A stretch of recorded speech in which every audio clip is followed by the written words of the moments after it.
MSI best of 5 where we saw BLG get the better of T1.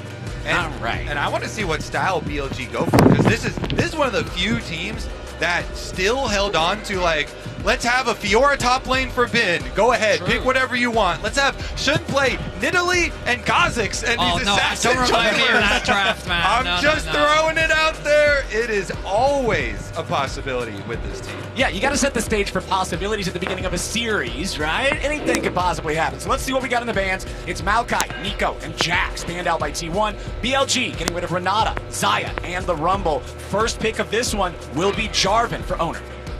I like the Rumble ban here. Give Bin a little bit more freedom from this red side. The Renata ban does suggest that maybe they're looking at an early Alistar or maybe even an early Nautilus. The Orianna being up, Yagao going to be grabbing that for himself.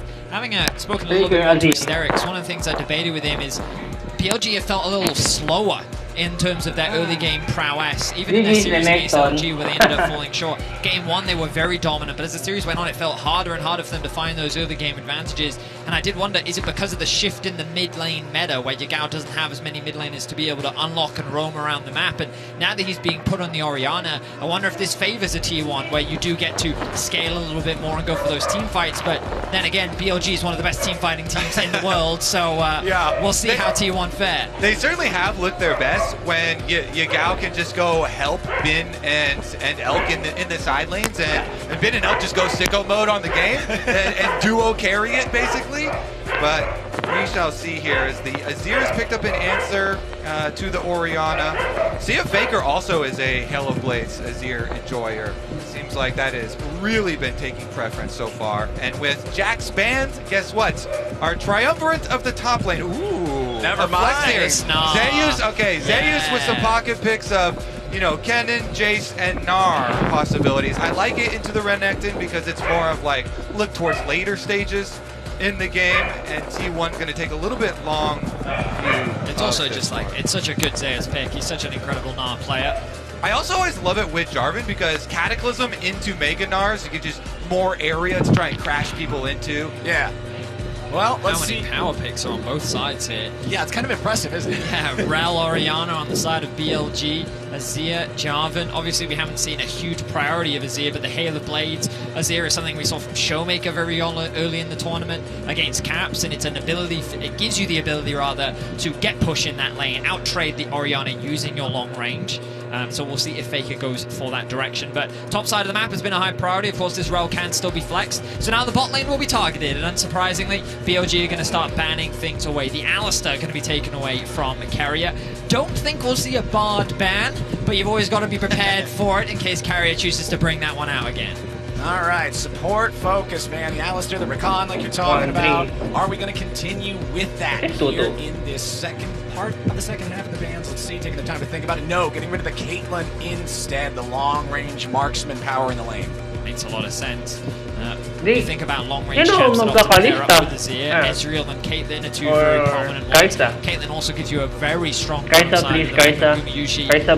He's been known for a pretty good Caitlyn performance here and there. That's all right, yeah. So definitely showing that respect towards him.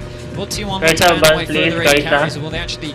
Oh, they're going to choose to remove the Sejuani so that they can limit that Renekton Sejuani strong top side of the map. So they've taken away a lot of the tanks, but not the Poppy. So they could go Rel plus Poppy and have a very, very strong front line.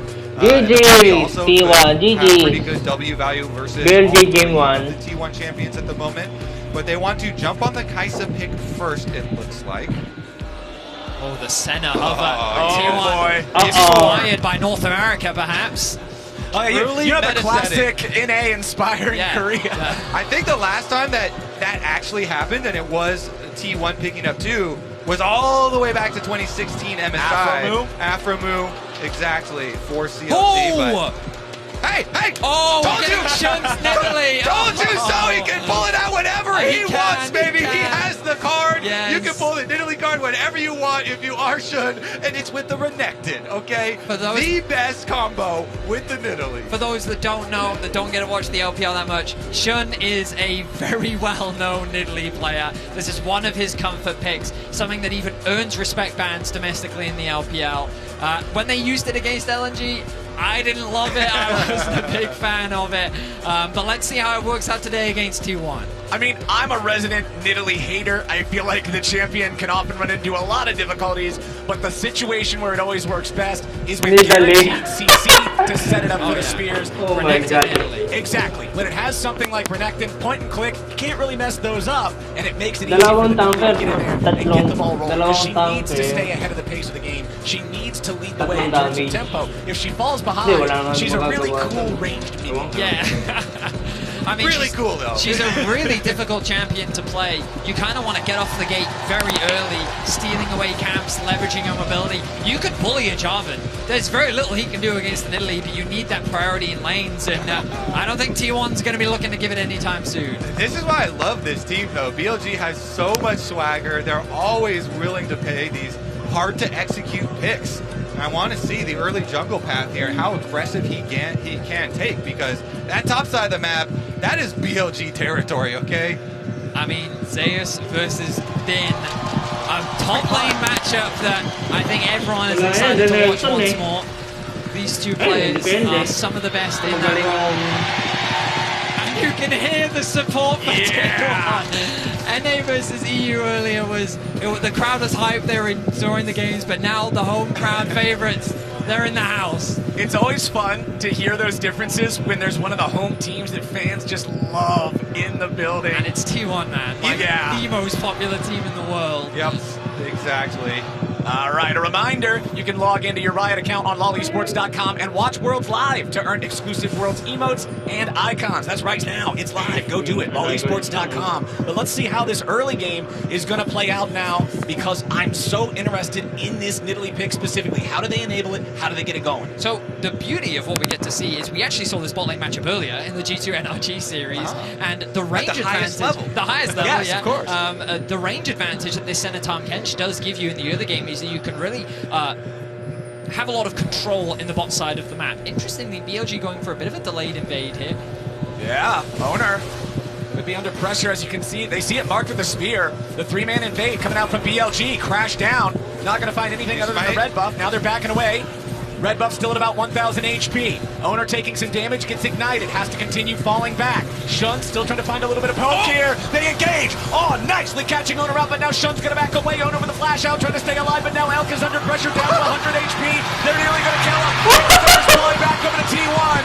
The invade crashes and burns. Now Shun has to try to get away. The flash is already down. Can he escape the power of the Kench? He's been hit with the lick, the flash of the wall. How many licks to the center of a Nidalee pop? It's only going to take four.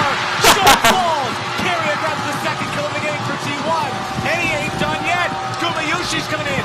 Carrier's got a red buff. On is continuing to be slowed. T1 may have just won the game in 2.5 minutes. Oh! Wow! Barely lives, but Carrier is a monster! Another knockup coming out as Elk. He shouldn't die here, but he's nearly going to be killed. Goodness. BLG thought they were being clever, and T1 smacked him right in the mouth. We literally saw this matchup earlier, and once they get ahead, they become oppressive as all hell. Yeah, we might have to throw out this data. I don't know. With the way that level 1 went, this is going to influence the stats. Oh, it is. My goodness. The idea from BLG is to delay invade and believe that you can win out on the 3 versus 3. But the engage from on whiffs. His W from the rail actually collides with the wall.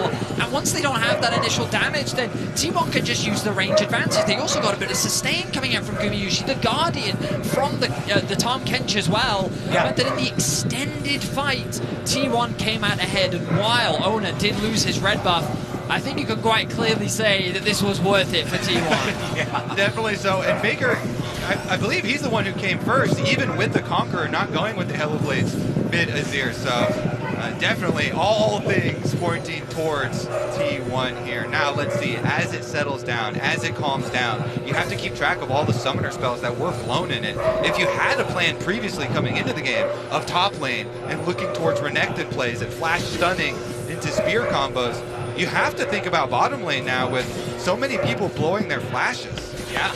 Lots of stuff down now. Are there any summoner spells still remaining? Gumayusi has his flash on, just about to get that ignite back up and ready to go. So plenty of vulnerabilities down here.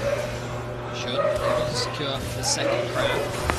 Bit of an engage. There comes the Abyssal Dive, but now the counterattack with the crash. Oh! The spear goes wide. Gumayusi gets away, and now another counterplay coming out from Owner, but Carry is killed instead. BLG are on the board. The game's not done yet, boys. Yeah, very smart. You have to pay attention to that bottom lane. They return to the scene of the crime, Vedius. That they do. More They're crimes. looking for a dive.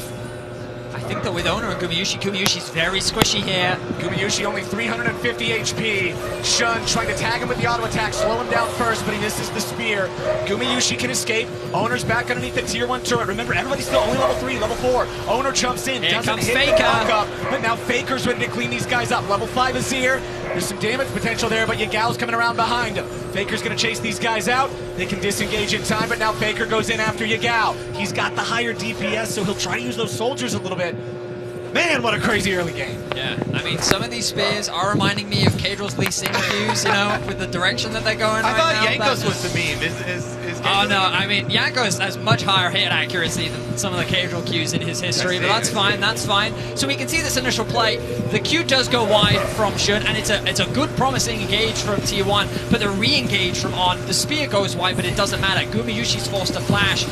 And admittedly, he doesn't have a huge amount of damage this early on in the game. We talked about how Nidalee can just bully a Jarvan out of the early jungle, and that's because of how much stronger she is in those early skirmishes. And while that EQ can look lethal, Nidalee in the extended fight will come out on top. So it's 6 minutes into the game, and Shunda also hasn't based, by the way, on this Nidalee.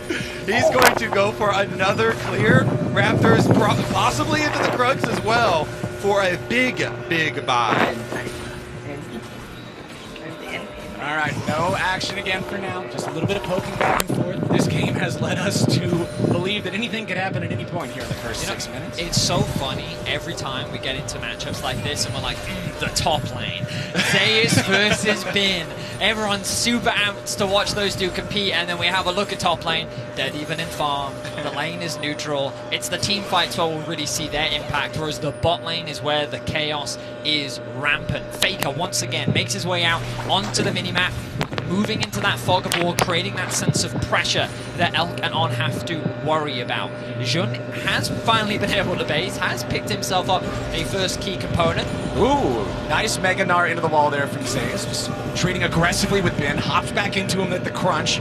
Bin still getting away. Wallop doesn't hit, no more follow-up there. Of course, just trying to put as much damage into him as he can, with Bin still having with the flash and the dominance. There's not really any true kill potential there. Yeah, also we just saw Owner go into the bottom side river to grab the crab and get that extra vision. So they know after the full clear from Shun, he's going to head back on down towards this bottom side. They saw him just grab that ward by mid lane. The mid laner's just been farming, so they're fine with all this, but they did get an alert, so both of them should know bottom side presence. Now, we've seen a lot of early action, but credit to Owner. He's oh, hang on, bot lane play. Shattering strike, nicely done. Keria forced to flash out of that one just to escape, but now they're looking for an angle with Owner. On still trying to get away, back into the river. Shun and Elk falling back to their own tier 1. They disengage in time. Owner can't get in there from an EQ. So just a bit of testing the waters, you know, looking for an opportunity there. The flash being lost from Carrier. But the gold advantage still sits in tier 1's favor. Shun once again looking for something. We're back. Both But junglers. they can't see it, right? If we get an opportunity to toggle that vision, that control ward is limiting that what tier 1 can see right now. Gumayusi has no mana. Period just got 6 though. Okay. Yeah. They're not going to take that fight anymore, and they're going to disengage. Herald and Dragon both up on the map. Both these teams have their eyes set on the bot lane, and it looks like no early objective going to come through. Carrier just trying to jump forward, keep the pressure on here, use those tongue lashes to try to poke at these guys.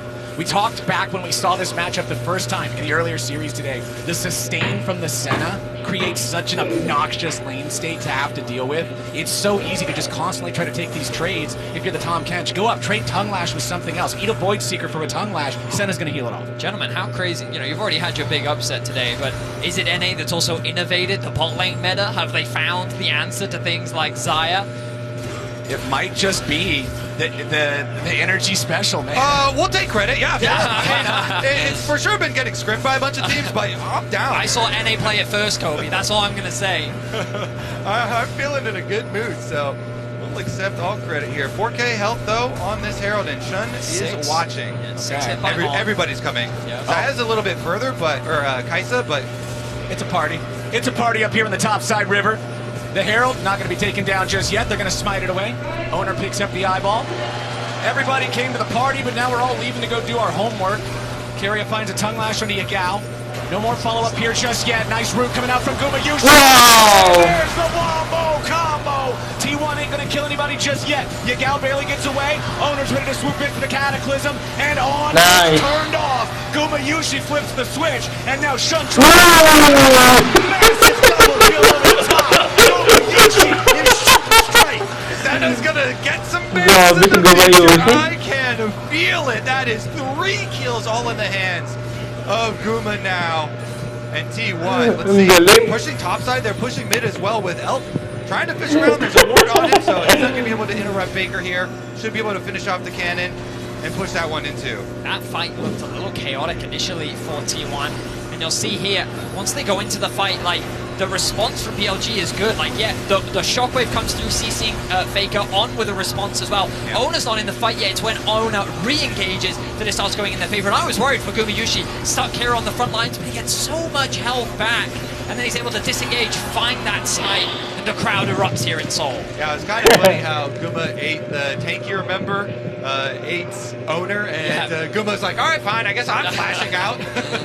But Gary's like, you know what? I'll be next to you more in the future in the game, so I'll be able to protect your flashes. Look at the gold here, picking up 3 kills in the bot lane, leading alongside Faker. They are identical right now. And he's only at 13 CS. The Senna doing wonders for T1. Yeah. Total damage. Zaya's topping those charts, but it's pretty easy to do when your Nara gets to melee. Flashing forward. Mega Nara into the wall. Wall up. Rock toss. One more hit. Zaya's solo kills. Bin. This ain't no finals, okay? Is locked in. BLG are trying to respond, but they may be getting collapsed on. Yeah, Carrier comes in with the Abyssal Dive. They're ready to reinforce Owner and make sure that he doesn't get jumped by the members of BLG that were looking for a play. Void Seeker not going to really do a whole lot here as T1 can just walk it off. I really do want to put more emphasis on this. T1 had such a hard year losing Faker for so long. Really, Zeus was doing overtime trying to keep them together, and very, very good recovery from this team to be able to make it through playoffs, make it here to Worlds, and especially on these types of picks for Faker, the Azir, the Nico, definitely their comfort zone. I mean, T1 have just set themselves up fantastically. Elk in a bit of danger. They're looking for another one. Carrier goes in for Elk, forces him to try to play defensively. Guma has so much range, so much damage. Elk is going to get rooted up. He pops to escape that ulti. Nice play there from Guma, really leveraging the range to his advantage and bullying this Kaisa out on trying to respond. It's so difficult to do when the Tom Kench is right there with the Devour ready for the save. If On would have committed, they could have easily countered there with Carrier, no problem. Rift Herald summoned up here. They're looking for plates, and I don't think BLG's gonna stop them. Already grabbing that first one. There's another one going over with the charge. Don't think they quite have enough damage to get the 4th after the extra resistances have been added, so they'll walk away from that. But it's a 2,500 gold lead for T1. Guma found like 10 stacks in that single skirmish. He was just constantly hitting onto his opponent. Yeah, I just clicked on the souls to try and check in, and he's already 49 right now. It's kind of a shooting gallery down there in the bottom lane with so much action starting from level 1. And in the context of this comp, Zeus, he's going for another kill. Okay, no, he's going to show restraint. He did have a 2-level lead. I really thought he'd look for the dive. I guess he doesn't have full information yet. But you look at these little wards in the enemy jungle. I'm moving the wrong mouse. You can see these just littered to get a bit of information as to where Shun is, giving Zeus the freedom to play as aggressively as he wants. But let's look back at this solo kill. And he's doing so well because Nar's going to turn into such a powerful split push and teamfight presence for Team 1. I believe, too, for live right now, I wonder if there's a picture-in-picture we can see for the Dragon. Wow. Team 1 are in a really prime position to start setting the objectives. When you're getting Zeus solo kills like this, when you're winning team fights, well, there you go. There it is. Revealed, yes, easy set up for them as expected. Dragon number 1. It's decently late into the game, but they should be able to snowball pretty effectively. Their position around the Dragon is dead. Yeah. Nice position to have when you're looking to get the That's game what I was expecting. Forward. I guess we didn't need the picture-in-picture pop-up to confirm. So, coming into this series, I look back at all of T1's games, and against TL, they had a difficult early game. They couldn't really do much. Against Genji, they actually had a pretty solid early game, but then it was the team fights where they ended up falling short. And then against Cloud9, they ended up looking incredibly clean from start to finish. And it feels like throughout this tournament, they have just been ramping up, as they often do when they come to international events. You know, this team in the group stage has their worst record ever is 5-1.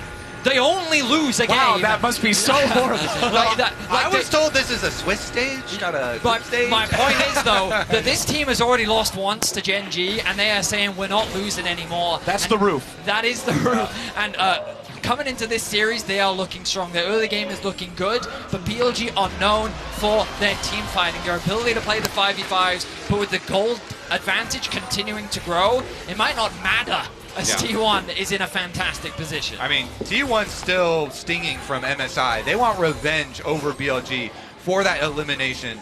BLG taking them 3-1 and kicking them out. So definitely have a bit of an axe to grind on their side. Let's all remember, too, the level 1 that started out this game. Definitely, that was a lot of variance in that level 1. And this is going to be a long series. And you bring up the fact that they were eliminated by BLG back at MSI. Remember, this is not an elimination game here today. It is a promotion game. You guarantee a spot in the quarterfinals if you win this one, but the loser will still go on to play in that last chance set of games tomorrow. 3 best-of-3s back to back to back. Show's going to be starting a little earlier, so make sure you tune in. 5 a.m. CET, 9 p.m. PST. But T1 now being challenged in this topside river as BLG move in to control the Rift Herald around the spawn of the second one. They don't want to lose out on more neutral objectives here. Faker has TP, but I like the look of that bottom push. They should just buy time for Faker. Push that wave all the way in. Yeah, just waste as much of BLG's time as they can. Keria and Gumayushi are so annoying to deal with right now. The Senna has so much range, and you pretty much got to throw enough at him to overcommit to him twice because of the save from the Kench. Yeah, so annoying. I mean, the Tom Kench constantly just walking up in your face, bullying you off. And it looks like that's going to be all that they need, with Bin going to answer that bottom wave. T1, they rotate Faker over to mid and collect another objective, simultaneously taking the Rift Herald and mid lane. Just beautiful stuff from T1 here in this first game in the best-of-3. Objective bounties are available soon. That lets you know the state of the early game here. Just 17 minutes in, and we've already got ourselves what looks to be a 4,500 gold lead. I mean, I'm just looking at their comp as well, and from my perspective, this was like a very difficult game for T1 to lose. Like, they have such a massive range advantage. Senna is one of the best scaling champions in the game, period. And when you pair that up with an Azir, you know, we talked about earlier some examples of long-range champions, Caitlyn, Ezreal, 2 really strong long-range champs that work so well at playing front to back. Senna works in the exact same way, and her range is only going to get longer the longer that this game goes on. So I feel like BLG are going to have to find some miracle fight or a big throw from T1 to be able to turn this one around. Yeah, and when your Gnar is solo killing and has a ginormous lead over the Renekton, oh yeah, that is going to be a lot more useful. Yeah, like you have no options in the side lane. You feel like your team fight options are limited. The push, like you can't contest it anywhere. That's why they picked Nidalee and went for a level 1 hit. T1 are in a commanding position right now. They've caught bot, they've pushed that in. They've caught mid, they've pushed that in. You look at top as well, Faker having some cover from Ona. This was where we saw some blunders from them against Gen G. Gen G found some great windows to punish Faker when he was pushing in these side lanes. And he has been left isolated for the time being. Yeah. But he's going to play safer as a response. Yeah, and so much safer too for the Azir in those matchups on the side lane, with Dragon coming 30 seconds and Faker still having his teleport.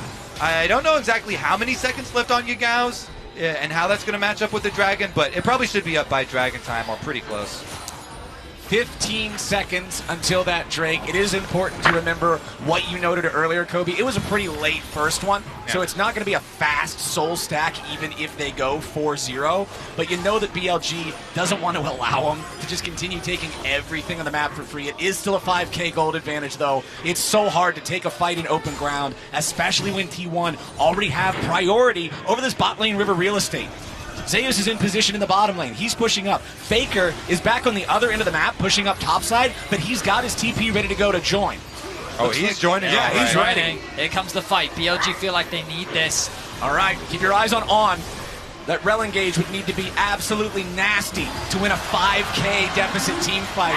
Instead, they're going to decide against it. BLG will walk off, having watched T1 take the Drake. I mean, BLG were kind of in our position, just acting as spectators on that dragon. They didn't even try to cross map anywhere. They didn't even try to do anything elsewhere on the map. They just wanted to try and find a fight, and T1 gave them no angles. Absolutely none. They were funneled into that choke point. BLG didn't even try to get push in bot and then access via the river that way, because I think they were so scared of Zeus with the pressure that he was generating. Like, all three towers are up. They have full control over the map. A 5K gold lead. BLG are running out of answers, and they're running out of answers quickly. Yeah, I feel like they got draft gapped, they got level 1 gapped, they got top gapped, they got bottom gapped. There's gaps everywhere, man. Yes, so many gaps. So many. I don't know if there's a word for that, a collection of gaps. The whole game is a valley right now. we have found our way into quite a gorge here, gentlemen. A great word, an excellent word. Yeah, I mean, the ones you don't get to hear too often. At this point, T1 can start playing around the Baron. They don't have the fastest Baron. I mean, of course, with the Zia, it's never going to be the slowest. But I guess right now they're looking to play for that tier 1 in the top side of the map. They want to try and move their vision, get control over mid, and then start threatening that tower. But BLG are pretty committed to defending it. They do, of course, still have Zeus' TP. They could look for a play with that. But here we are. They're looking to chip away at this tier 1. Well, those chips are going to be pretty intense once the Herald has its way with the turret. There it goes. Yep, just immediately smashes that thing down. 3-0 now in the turret count. T1 absolutely owning the Rift in this first game. Keria takes a bit of damage, but he doesn't care. It's so easy to just keep using this Kench as a brick wall. Herald's going to get ready for the second charge. Kaboom! It connects. And because they were able to move so far forward up in the jungle, mirroring that same progression in the top lane with the Herald, they pushed their opponents all the way back, took control of the enemy jungle, exfiltrated safely. But it's not even just that. Look at the bot lane as well. Zeus keeping this pressure up, controls the bot side jungle too, has that control ward. There is a single ward for a potential TP flank, but that isn't an option for Yagao right now. And T1, they controlled the top side, they control the bot side, they're replenishing their wards, they're spending their money. 2 items now finished for Faker. A second in the works for Gumayushi.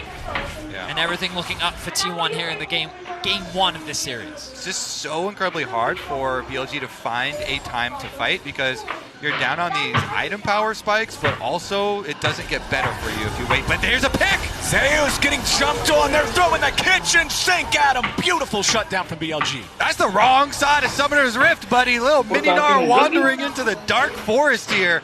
That's the time to go for it for BLG. But really, what can they get with that pick? I mean, it's so difficult even with getting a person advantage because the side lanes are both constantly pushed in by T1, so they don't really have objectives to go for, and they're even under attack as T1 continue to push in 4v5. Shen's health just brought down a half after Gumayushi laid his sights on him.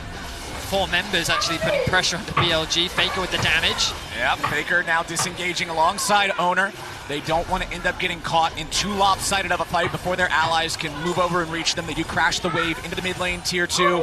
None of those tier 2 turrets yet demolished. Remember that top lane tier 2 was the one that took the damage from the Herald, so it's still pretty low. Backing away now is on with the Hex Flash, finds Owner, forces out the flash from the Jarvan. It's a big summoner spell. That could have been lethal. If he had died there, that's a Baron start for BLG. And even though they find themselves behind, it's worth the risk, especially when you're not playing against a Smite owner. Needs to be careful, but he will get away with his life for now. T1 continue to play the patient game. We're going to look back at this pick from Zeus. You just have to look at the minimap. He's overextended. He shouldn't have been there. The rest of his team were nowhere near. There's nothing that they can do to punish elsewhere on the map. And just a mistake from Zeus.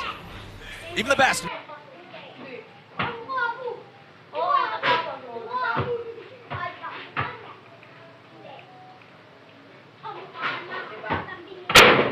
sometimes, but T1 is still enjoying an incredibly favored game state. You can see the goal difference over time presented by AWS, just showing how it's been this up and to the right movement in that blue line for T1 ever since the very beginning of what you mentioned earlier, Kobe, kind of an aberration of a level 1. Yeah, and the only reason we're not going to see T1 go turbo mode and continue to push is because they also have the luxury, of this late game. So there's no reason for them to risk anything versus BLG, who have been able to work miracles out of other teams rushing fights towards them. So they'll continue on stacking those dragons, even though it is a little bit of a delayed pace. Maybe we see the point where Zayu's priority on his split push on the side lane, bottom lane, does result in the setup for the Baron, but I think only in a very secure setup would T1 actually go for that. T1 have pretty good turn off of the Baron, so after collecting Dragon, they might try and turn their resources towards that, do a 4-1 split push, and whoa, never mind. BLG fight now. Shun just goes over the wall, and I'm pretty sure he doesn't want to be there anymore. Flash back away just to escape from Zeus' Gnar. It's sole point at 24 minutes for T1. I mean, I'm getting a little frustrated with BLG because, they should just be trying to cross-map. They should just be using multiple members topside to, at the very least, get some bounty gold back. Because you're in a situation where if you feel like you need to force a fight, then trying to funnel through that choke point at blue, that's the second time you've now tried to do that, and T1 have just made fun of you. So I feel like that BLG, if they do want to come back into this, they need to be finding other things on the map rather than just running face first into T1. Well, they're running into him again here as they try to find something. To owner Gumayushi, not going to get anything back. And as Gumayushi just keeps farming all these souls, building that range like you were talking about earlier, Vedius, every single one of these attempted steps up is going to become more and more punishing as you take more and more center shots in trade. Bin going in, looking for Zeus. Mega Gnar back onto both targets. Elk tried to swoop in there, catch him off guard with a killer instinct, and Zeus just walked away from it. They opened a window mid. All right, they're going to be able to push at least half of it. BLG, this is the moment. All right, TP coming in. They want to try to stop this, find a punish. Knock up on 2 coming out from owner. Gumayushi looking to disengage back up towards the top side of the jungle. TP coming in now. T1 regrouping. Low health bars on BLG. Zeus is taking towers right now. Zeus did not join. T1 said, we're fine without you, buddy. All right, Bin is low. Still lots of free firing damage coming up from Gumayushi. Remember, there is no ulti available for Alcon. Goes in, finding a Magnet Storm onto 3, but he ain't gonna find any kills just yet. He's gonna die first. They take out the jungler second. Ben ain't gonna get it. Shun is down. T1, run them over. The range is lethal from T1. 4 versus 5. BLG just can't even get close to T1. And when they finally do, Carrier devours his mid laner and brings him back into the fight to wreak havoc. Carrier, he's not done. No, he even stops Bin's recall. If he gets this croc here, there it is. A missile dive takes him out. And critically, this means his respawn is now desynced from the rest of the team. The lick hit confirm on the W. Tom Kench claims another. Let's take a look, because look at the mini-map during this replay. Honestly, while T1 are taking care of business, really good Cataclysm into EQ out there from owner, the Gnar is just taking towers on bottom side, and then they make the call with this ward here. Teleport in, they go for the turn. T1 turn it around. Red buff is area goes in. The shockwave doesn't do much damage at all. It's just a massacre. Bin's not even really in the fight either. They didn't have ultimate for him or for Kai'Sa because of the play they tried to make in the bot lane. And then Carrier is able to find this. Is able to find this kill onto Bin. Just a one-sided stomp from really beginning to end from T1. That was the only promising opportunity that BLG was able to find, and T1 handled it with calm patience. And now with the Baron, they're looking to siege. All right, let's see how long this base can stand.